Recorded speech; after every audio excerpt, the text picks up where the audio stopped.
All right. And this is one of those days where I'm pretty excited about what we're about to jump into. This is amazing stuff today. We're doing the Gospel of Thomas, and we are on verse number 27, reading these different aphorisms and kind of enjoying how really we've skated right into Vedantic theory and Vedantic ideals of this oneness. And he's going to carry it on today. In verse 27, he starts off, Yeshua said, if you do not fast from the world, you will not find the kingdom. Right? And that's exactly the paradigm of the Vedanta, in the fact that we live here, this is the world, in the world of change, the mind, right? And we've placed our identity in the mind, and as I like to describe that, we live as the thought of ourself. We have to create a thought of who we are and what we are, to place it in the universe, which exists in the mind alone, to be related to the relative arrangement of the world in the mind. And so we have a self, the manifest self, which is placed within reality, placed within relativity, by having a thought, a defined thought of what we are. And then we identify with that thought of what we are, which is attachment to the mind. And so we identify with that thought of who we are, and that thought dwells amongst all the other thoughts of our mind in relatable ways. And as long as we are distracted by the world of change, identifying with body mind, we cannot see or hear the self, which can never be seen or heard anyway. But it's a well, what do you say about these things that really can't be described? It's unmanifest, but it is Satchitananda. And when it has attention, you know, this gets really tricky because you can't really talk about these things. But let's just say when attention touches it, when you place attention on it, Satchitananda vibrates. And I'm not going to argue this in any court. I'm just describing something indescribable. So it's like when you place your attention on attention itself, it's as if that somehow is like rubbing the outside of one of those bells. You know, the bell doesn't dong, it hasn't been affected, it hasn't been struck, but you know that it picks up that resonating Oh vibration yeah. of attention, of awareness being placed on it, and that bliss, that love, that sense of being, that sense of stillness and silence becomes apparent to you. But it's not because of it grabbing your attention. It is because you have pulled your attention off of its distractions. And in that silence of not being attached or engrossed in the distractions, you become aware of the natural self, the true self, which is not a person, which is not particularized, and which is not separate from the whole. And when it communicates, it does it not in a way that we're familiar with through the senses and through the relativity of mind. It doesn't come as a thought, it doesn't come as a feeling, it comes as a knowing, a sense of knowing where that leaves no doubt. Oddly enough. So if you can make sense of that, that's pretty good. So he's saying, if you do not fast from the world, right? If you do not turn away from the world of change, you will not find the kingdom. You will not become aware of the place of stillness, the place of sacredness, the place of the absolute unchanging, right? Within you, which is your natural home. And so he says, if you do not fast from the world, you will not find the kingdom. If you do not celebrate the Sabbath as a Sabbath, you will not know the Father. Right? And I was looking up the definition of Sabbath here. It says a day of rest on the seventh day commanded by Yahweh to be kept as a holy day of rest, as God rested in the Genesis creation narrative. Right? And so it's a that is all. That's one thing. The other one is it's in the dictionary. It's defined as a religious observance and abstinence from work kept by Jewish people from Friday evening to Saturday evening. So it's interesting because in the tradition, it took God 6 days to create the world, right? So, and that would be considered the world of manifestation, that is a component and an operation of the divine. But on the seventh day, it's a day of rest. It's an abstinence from work, an abstinence from karma, a pulling away from the creation of karma for a day, to where you withdraw and spend time in the holy shrine, in the shrine of the unchanging, the non-work, right? The non-karmic place within you, the place of perfect balance. There's nothing there. So this idea that if you do not celebrate the Sabbath as the Sabbath, if you do not have both aspects of the divine, in what sense you could think it that way, both the absolute unchanging, God at perfect balance, God non-manifest, and then the 6 day creation, God manifest, the world of change, the world of vibration, right? Shakti and Shiva, as it were. And so both of these have to be known because the Father is the absolute unchanging, right? The Son, in the Christian paradigm, Jesus, is the direct manifestation of Word, right? The Father is the unmanifest. And that's why Jesus appears, he who has knows me, because it is the manifest that can be known. He said, he who knows me knows the Father, right? And he who sees me sees the Father, right? So he's not different, but he's manifested. God is one step even more pure because God does not have an I, the sense of I, the sense of particularity. He remains the unchanging absolute, which is everything equally everywhere. And the Son becomes then the emissary, that the direct manifestation of that divine principle, the verb of the noun, as I like to say. And that's how we know the Father. We will know the Father through the celebration of the Sabbath, which means an abstinence from action, an abstinence from identity within the manifest, right? And so as we enter that place, that's how we will know the Father, and we will know the kingdom by turning away from the senses, which is the universe, which is the manifest, constant changing.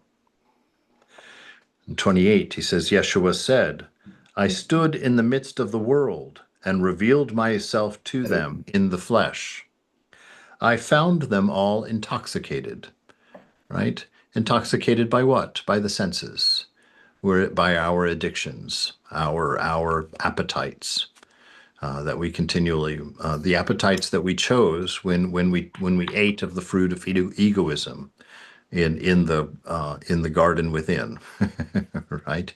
We chose to create a thought of ourself and live as that in the world of change. And as long as we hold on to that, we're intoxicated by the distractions of a changing world, right? He says, I found them all intoxicated by the senses, by mind, by body. Not one of them was thirsty, and my soul grieved for the children of humanity. So not one of them, nobody was actually aware of their divine nature.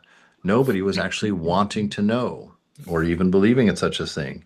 He says, for they are blind in their hearts, right? They live according to mind, not according to heart, right? They're following the dictates of hunger, which is your desires, and not living by the dictates of inspiration, which is the heart, love, wisdom, and being.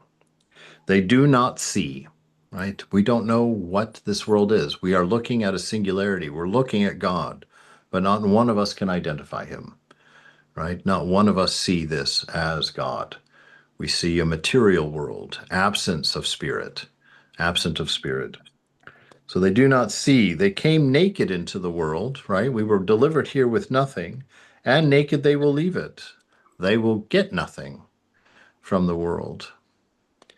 At this time, they are intoxicated when they have vomited their wine, right? And what is your wine? That's selfishness. Me and mine is your wine. That's what we're intoxicated on. They will return to themselves, right? You'll come back to your nature. When you vomit out this idea of me and mine, purify the heart and mind, When you've done that, you will return to yourself. This is the result of neti neti. Not this, not this. That's the vomiting, the pushing out, the denying, the no, not denying, but the abstinence from the world of change, right? And so we come naked into the world, and naked we will leave it. And if we're intoxicated by it, we will learn nothing from it. Vivekananda says the only thing that follows us beyond the grave is virtue, right? And if you do not vomit out your intoxication in this world, you won't develop your virtue. And so you'll leave the world naked, just like you entered the world naked. But if you come into this world, you can find the self. This is the place where karma gets changed in this world, where we create and destroy karmas, or create good and bad karmas, depending on how you want to see it in that sense. And so, because of our intoxication, the lack of growth, the lack of understanding, the blindness, because of our intoxication with body mind, with egoism, we do not learn, and we leave the world as empty as we came into it. Right? But there will come a time where you'll vomit your wine, where you've just had enough, right? Where you're done. Like my friend Gary, he was an alcoholic, very much so, a bohemian, drank for years, constantly. And he was telling me, he says, one day, about 13 years ago, he said, I finished my beer and I threw the bottle into the trash can. And he said, at that moment, I knew that I would never have another one. And he said, for 13 years, I have not had another drink. And he said, for 13 years, I have not wanted one. It was finished. It was done. It had run its course. He had seen its nature. He realized the nothingness of it and walked away without effort because it was ripe. That's what we call a ripe ego, when it sees and understands and separates, detaches from the addictions, right? And so he came to a knowledge. Kwame, we're getting some feedback. You mind the mute? Ah, yes. All right. We have found, oh my gosh, we found silence. Realization is moments away. Yeshua said, if flesh came into being because of spirit, it is a wonder. Like, wow. If there is such a thing as material and it came into being from spirit, right? That's a wonder. That's certainly something very interesting. Doesn't say it's impossible, doesn't say it's not so, just says it's a wonder. Like, wow. But then the next thing he says here, but if the spirit came into being because of the flesh, that is a wonder of wonders, right? How could the material world, and this is the question that science is wrestling right now with about consciousness. Is consciousness a product of mind, right? Or brain? Or is the material world made of consciousness, right? Which one came first? This is the exact question that we're wondering. And he's saying, look, it's difficult to believe either one of them, right? And that's why the Vedanta sort of takes a little bit of a different direction, in that it says, well, there's no such thing as a material world. There is no such thing as material, right? Everything is Brahman, everything is God. Just like when you dream at night, the tree in your dream, not made of material. It looks like wood, it smells like wood, it feels like wood, it'll burn like wood. All of that you can do in your dream, but that tree still will not be wood. That dream is made of, I was telling someone today, I started off calling it dream stuff. The tree is made out of dream stuff. And then I thought, no, that doesn't work. What are we going to call it? So then I started calling it mind stuff. It's your mind that created that tree. It's made of mind stuff. And then I was sitting there one day and I realized, why am I making up my own word for this? You know what this is? You know what that tree is made of in your dream? It's made of Brahman. That is Brahman. Brahman is that one substance that can become and has become all things. Because in your dream, not only is that tree Brahman, that ocean is Brahman, you are Brahman. That chair in the dream is Brahman. Everything in that dream is made of Brahman. It is not what it seems to be. There is no wood, water, wine, dirt. the five elements, none of that exists in your dream. It is all mind stuff there. It is all Brahman. And so it is the same in this world. And so this material world is just a misreading, a misunderstanding, a misidentity with dream stuff. We see it as real, so we call it matter. We don't understand that it's Brahman, it's dreamlike, that it's a temporary manifestation that is never what it seems, is under constant change. You cannot catch it. You cannot hold it. It will evaporate, you know, no matter what you want. The only thing that approaches immortality in the material, quote, material world is styrofoam. I was told, I was told if you have a styrofoam cup, I read this in an article, if you have a styrofoam cup and you set it on a table, you come back in 10,000 years, that table will be gone, but that styrofoam cup will be unchanged. It does not decay. It doesn't break down, of course, until the house catches fire and then it becomes a puddle of something. So if flesh comes into being because of spirit, it's a wonder, right? So really he's saying, perhaps you should consider that that's not what's happening, because that would be pretty amazing. He says, but if you want to go the other way and say that matter existed first, you know, and then spirit came, right? Then he says, now you've got a wonder of wonders. You're getting cold. You're not getting hot. If you're going that argument, you're getting colder, right? He says, yet the greatest of wonders is this. How is it that this being, which is, inhabits this nothingness? Right? It's like the real mystery is, why are you here? You are this being which is, right? Which simply is. And what is? It's being. And what is that? What does it mean to exist? What does it mean to be? Right? So how is it that this being, which is, inhabits this world of nothingness, where nothing is as it seems? There is no reality here. You cannot take anything that will stay what it is. You can pick up an apple, but it won't be an apple for very long. You can buy a car, it won't be a car for very long. You know, you can pick up a flower, it's not going to be a flower for very long. Everything in this world changes form constantly. Nothing will remain the same. Right? And say, what a wonder it is that that which is immortally unchanging inhabits a world of constant change, but it's a world of nothingness, right? Because everything disappears, everything goes away. Right? So, what do we take of this? That we don't actually inhabit a world of nothingness, we imagine it, right? That it is, in fact, that flesh has not come from spirit, it has been imagined by spirit. And that it is even more ridiculous to say that consciousness has come from matter. That would be a double wonder, right? He says, really, what you should be wondering is, why have you come to a place that does not exist as that which is the only thing that does exist? What a mystery this is. Why do you cling to this world? Why you, the one infinite immortal, are so interested in the temporary passing? What is your intoxication with it? Yeshua said, where there are three gods, they are gods. Where there are two or one, I am with them. Oh boy. Okay.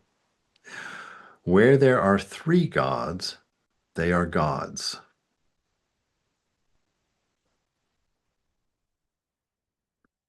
Where there are two or one, I am with them.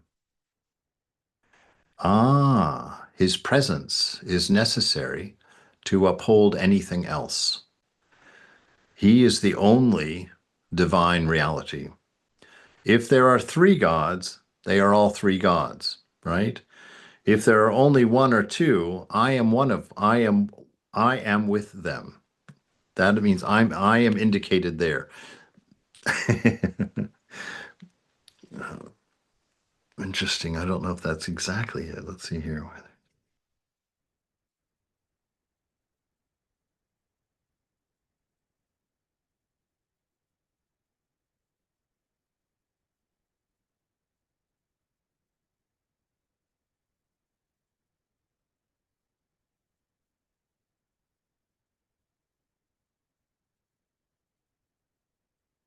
Boy, I'm not real clear totally. The only thing coming from behind me somewhere is this notion that it is God that upholds. He is that one without a second is the reality.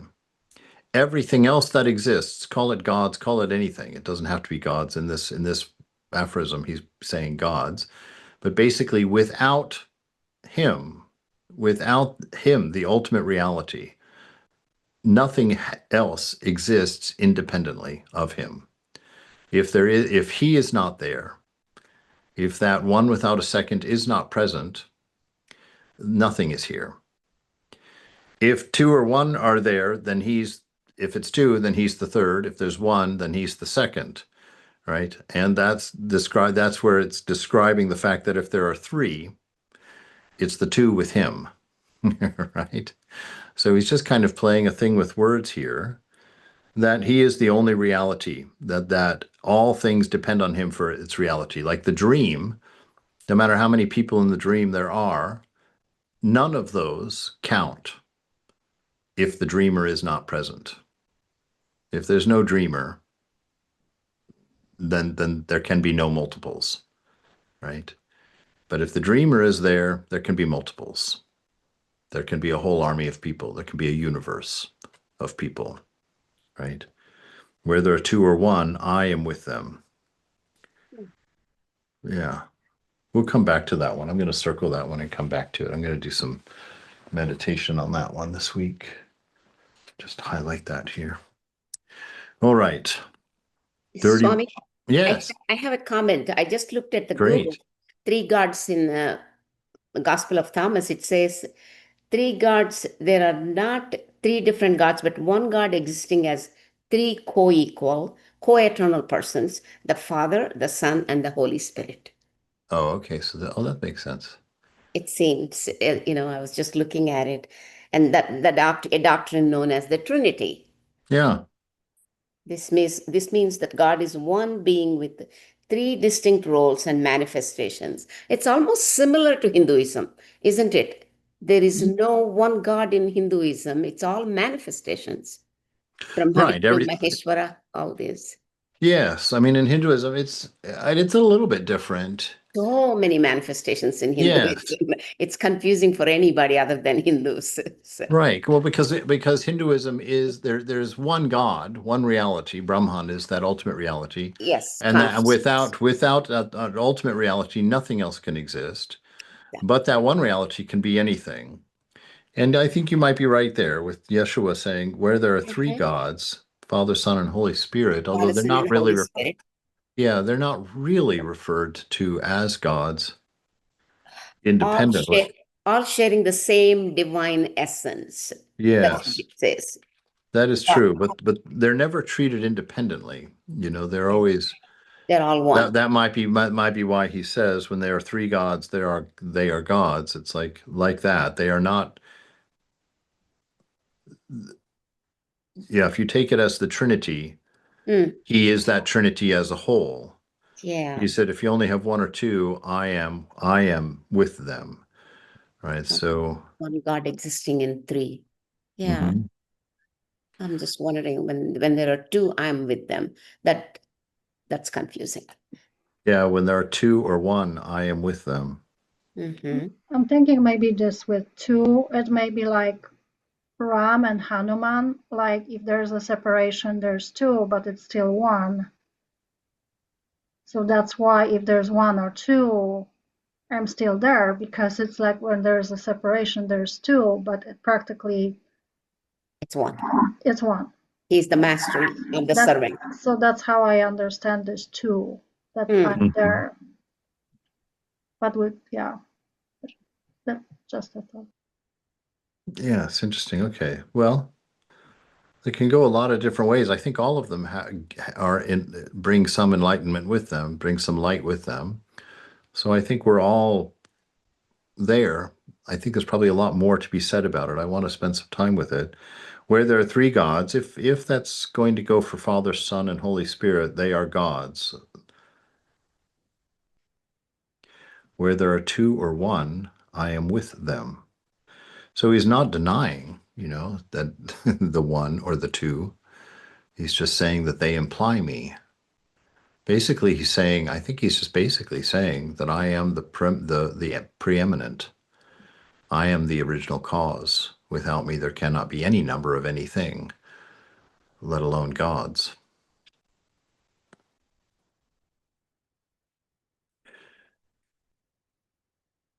Yeah, we'll come back to that one. Number 31, Yeshua said, no one is a prophet in his own village, right? No one is a physician in his own home. And that's an easy one. Jesus said that, he says, no prophet is respected in his own home. Why? Because people will project what they know of him on him, right? He's not a prophet. He was in kindergarten in Miss Sampson's class. He's the kid that was selling lemonade on the corner. He's not God, They're familiar and they fit within your presumed world that's based on ignorance. And so you're never going to see them as a prophet. They're not going to be respected as a prophet. He's just one of us. What do you mean he's a prophet? What do you mean he's a king? He's just one of us. We grew up with him, right? That's what he says. A prophet is never respected in his hometown. And the same, no one is a physician in his own home. Like, I know how you eat. I know your life. What do you mean you're going to cure me? You're not going to cure me. So it's that idea that when we have an idea of someone, we could go for a long ways on this if we wanted to. This whole idea, we project an unreality on everyone, right? It's how we get deluded. It's like, you're born a free spirit, but then everybody ruins that sense for you because they're constantly asking you, what do you want to be when you grow up? What are you going to be? What are you going to be? What are you going to be? It's like you're nothing now. You're not something until you're a fireman, until you're a doctor. What are you going to be? And so we have this idea of ourself. Yeshua said, a strong city built upon a high mountain cannot be destroyed, cannot be hidden. All right. The high mountain is when Ramakrishna talks about the high mountain, he talks about that water does not collect at the top of a mountain. He was making that expression that egoism does not collect in the high-minded person, the person of awareness. And so that egoism collects in the lower chakras, the lower grounds, lust, greed, hunger, thirst. That's where this false sense of self. So a strong city built on a high mountain cannot be destroyed and cannot be hidden. That person who is free of egoism, high on the mountain, free of that egoism, not collecting things that belong to the lower grounds, cannot be destroyed, right? Because only ego can be destroyed. Only the manifested can be destroyed. That self cannot be destroyed. It cannot be hidden, right? It will be apparent. That's why those egoless folks that have come, we call them incarnations, avatars, but those egoless ones come, they cannot be hidden. We know their names. Even 2,000 years later, we know their names. 3,000 years later, we recognize them. They cannot be hidden. Yeshua said, what you hear with your ears, tell it to other ears and proclaim it from rooftops. No one lights a lamp so that it will be put under a basket or hidden somewhere. Rather, one puts it on a stand so that all who enter and leave may see that light. Right. So these are the truths.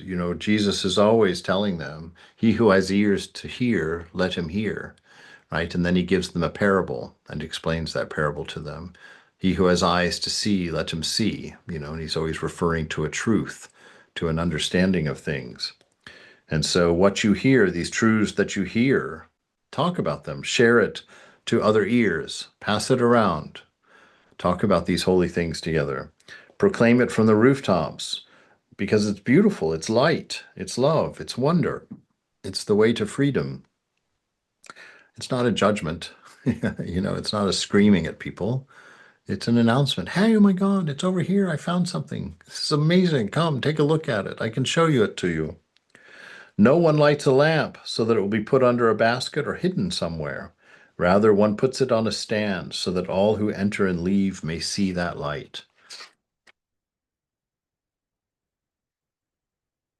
Yeshua said, when a blind person leads another blind person, they both fall into a pit. Well, that's self-indicating. I mean, if someone doesn't know what they're talking about or is a false teacher, that's why you have to be careful. That's why Vivekananda tested Ramakrishna multiple times, to see. Some devotees hired 2 prostitute women to go and tempt Ramakrishna, right? And they both ended up weeping and serving him because they had never been treated with such respect before in their lives. He kept referring to them as the Divine Mother, right? And he saw God in them, and him seeing God in them made them feel all of the untruth that they had identified with, and they wept. And then they went and severely scolded the people who had done that to them, who had sent them to tempt the master. How could you put us in the in the company of such a person of light, such a holy person, right? How could you have done that to us? When one cannot capture the house of the strong except by tying their hands, then everything can be overturned.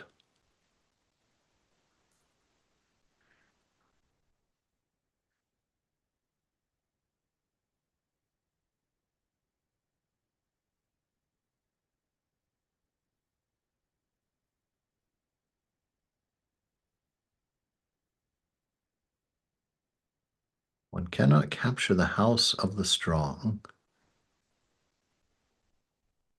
except by tying their hands. Then everything can be overturned.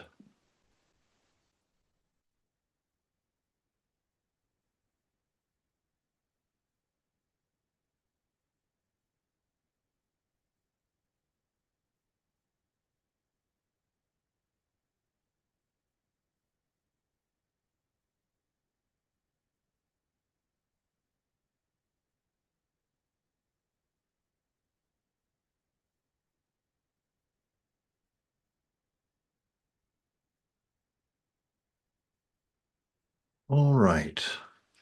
There's a couple of things coming from the back door here. This idea, Vivekananda makes this interesting talk where he says the entire universe can be destroyed with a pin, right? He says, look at the eye. Without the eye, this infinite universe cannot be seen. And so the entire universe can disappear with the power of a pin, right?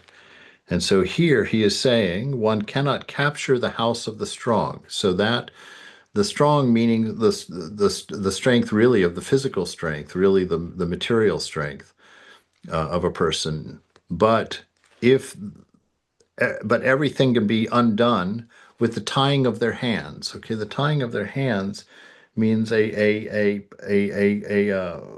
absence or an abstinence on the doing, an abstinence on that within which they find their strength, which is the material. So he's talking about egoism, right? That you cannot capture the house of the strong, the egoism, but you can by tying their hands, by the notion of non-doership. Their whole world will be overturned, right? And so as long as as long as they are exercising body-mind, being body-mind, their strength continues, their story continues, their ego continues, their pride continues, right? But when that non-doership becomes apparent, when that understanding that you are a small cog among many in the dream, then anything can be overturned. You understand the unreality of that which you've built your strength on. You understand the futility of that which you have composed your ego from, your strength, your sense of independence, your sense of self actualization. That as soon as you, in old age, for instance, old age would be the tying of your hands. Everything can be turned over at that point, right? You can be undone.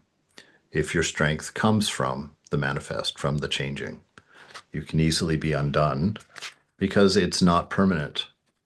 It can be taken away. Yeshua said, "Do not worry from morning to evening or from evening to morning about having clothes to wear."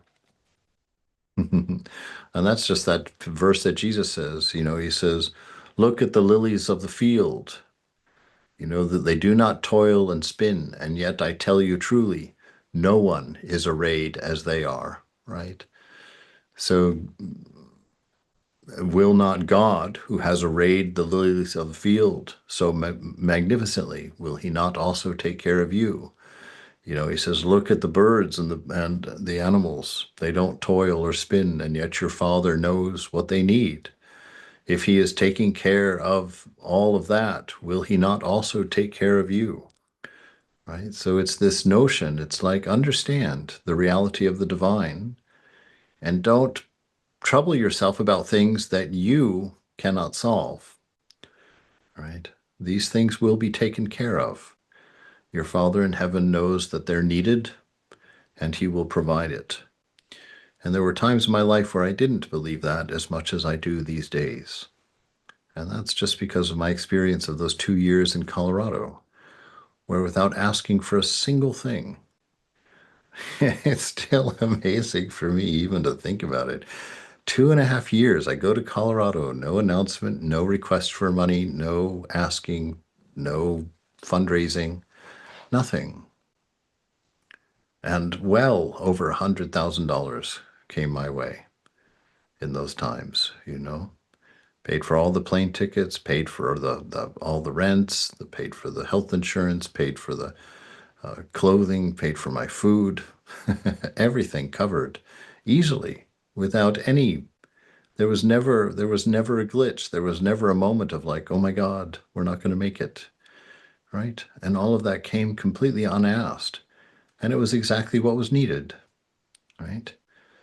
It's like, I don't know if it was 100,000.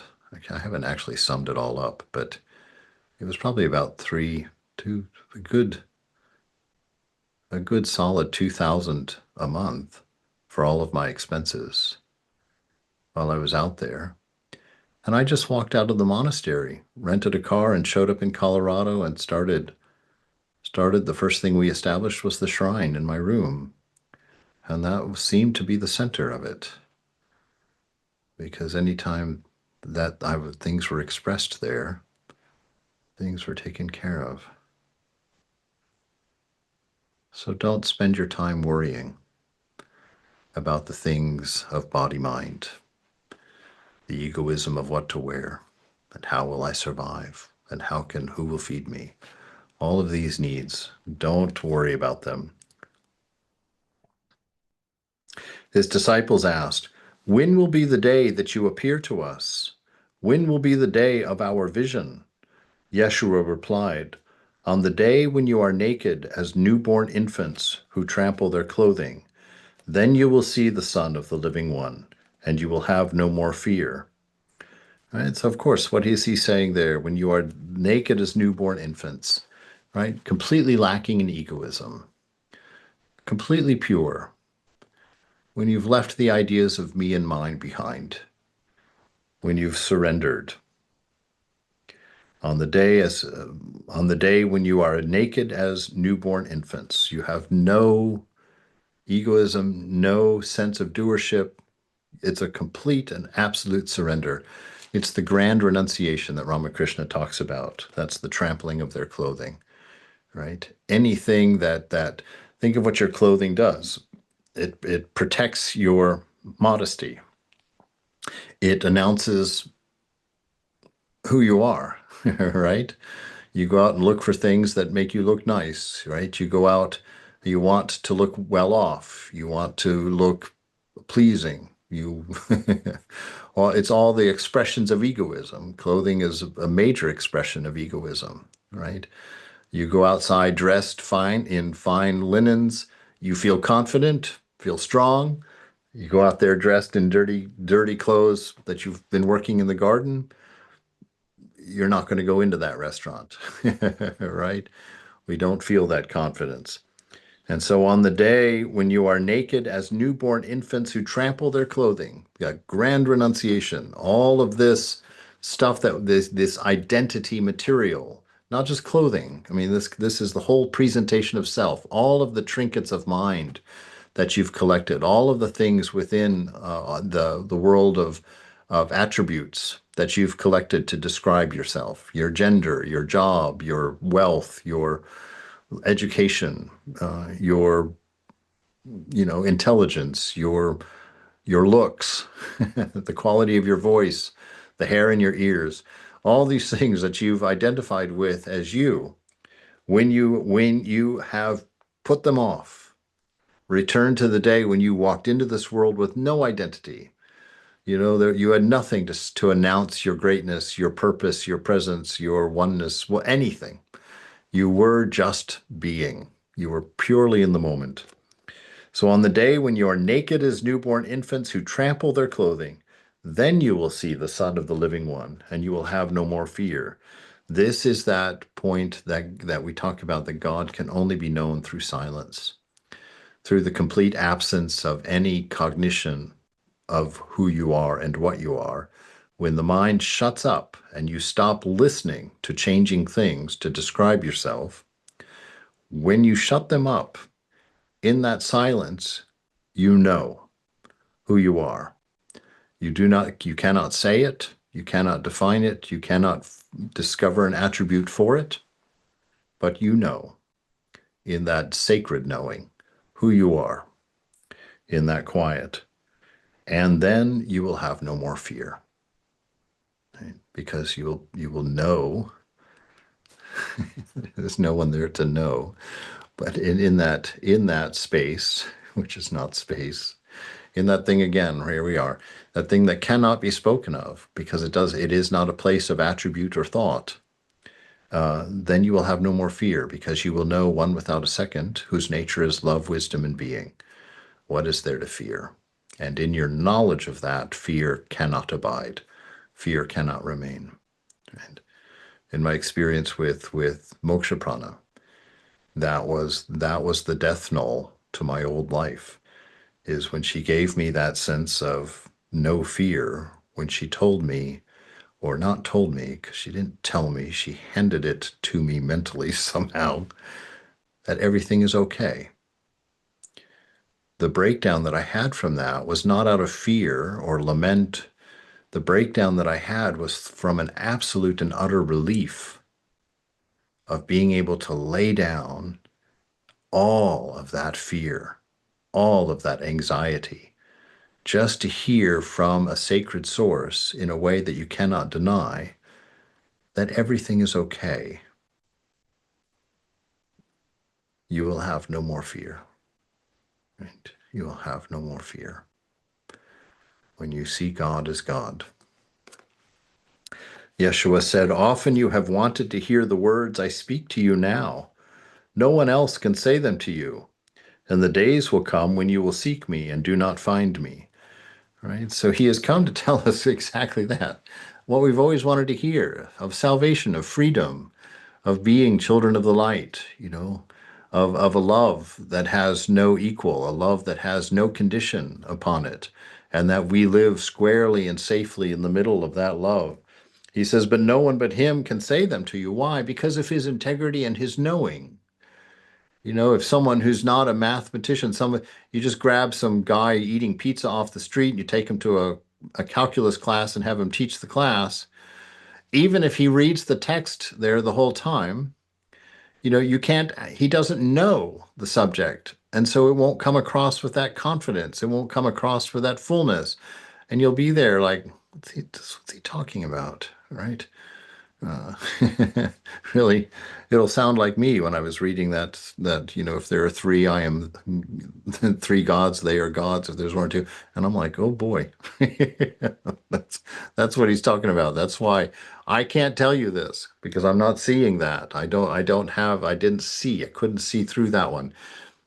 With the Jesus, with the Jesus, with the Jesus, he has the integrity, he has the knowledge, he's been there, he sees it, he's telling you from experience. Like a Ramakrishna, why did everybody go to him with their questions? There were lots of other priests in Dakshineshwar at that time, lots of places to go. But we read that throngs of people were coming to him. When Jesus was on the Sea of Galilee, what, 5,000, 7,000 people coming to see him. Was he the only teacher in Israel at that point? No, but he was a person of perfect integrity. His words, his deeds, and his thoughts were in absolute alignment. There was no hypocrisy in him. When he said something, it came out with the absolute conviction of isness, right? So he says, no one else can say them to you. And the days will come when you seek me and do not find me, you know, when he's gone, when he's not available to be taught. So don't waste this time, with him. Understand what is present and throw yourself into it. Yeshua said, the Pharisees and the scribes have received the keys of knowledge and hidden them.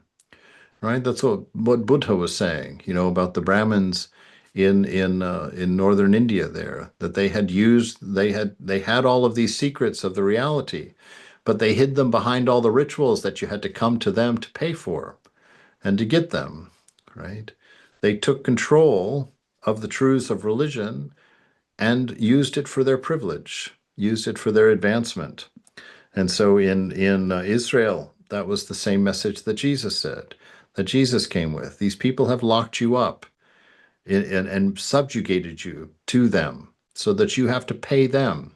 You have to sacrifice to them to get to God. So the Pharisees and the scribes have received the keys of knowledge and they've hidden them. They did not go within, and those who wanted to go there were prevented by them. Right? So they did not go. This is some amazing stuff here. They did not go within, which is exactly the language we use, go within. The kingdom of God is within you.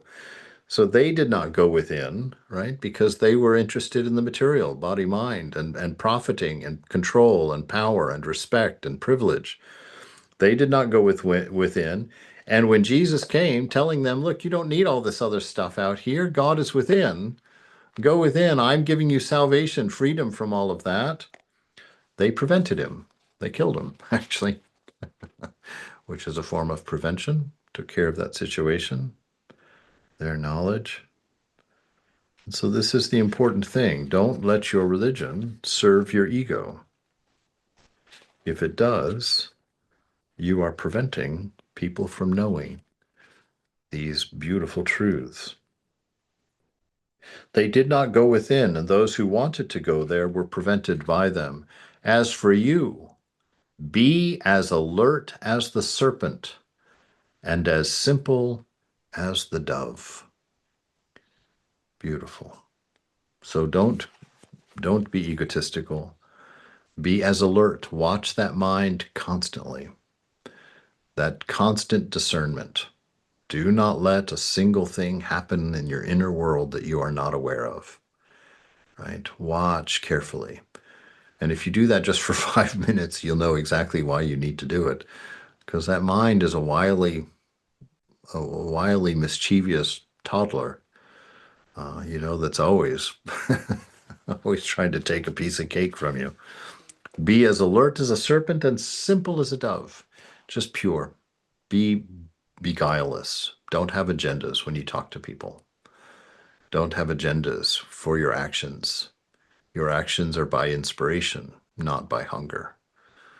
And so don't have stories that you're trying to manifest through your doings. Be the story, be the ideal. And through that inspiration, allow that to manifest from you. And if you do that, you're not chasing things of the ego, the body, or the mind. You're moving not from hunger, not for grabbing, not for reaching and taking, but you're then moved from inspiration, a giving, a sharing, an opening, an abundance. If you're moved by hunger, you're hungry, and it's selfish in the end. If you're moved by your nature of Satchitananda, inspired by the love and the wisdom that you're experiencing through being, then you will not take a wrong step. You won't turn into a Pharisee or a Sadducee or a selfish person, a selfish Brahmin. We're all, that's using that old definition of Brahmins. I love what Vivekananda did. He sort of revolutionized that notion. A Brahmin is anybody who is sincerely and earnestly seeking God. That's how he redefined that, you know. And that's how someone like me was given a sacred thread to wear. It's really only so that I could cut it off during my sannyas ceremony, but but nonetheless, it was quite I had to get one. You know, I had to go through that ceremony to get one. All right. So be as alert as a serpent. What time are we getting on? Oh, my goodness, it's time to stop. That's a nice place to stop, though. That's your homework. Your homework is to be as alert as a serpent and as simple as a dove. So let me know how that goes. All right, let me stop the record.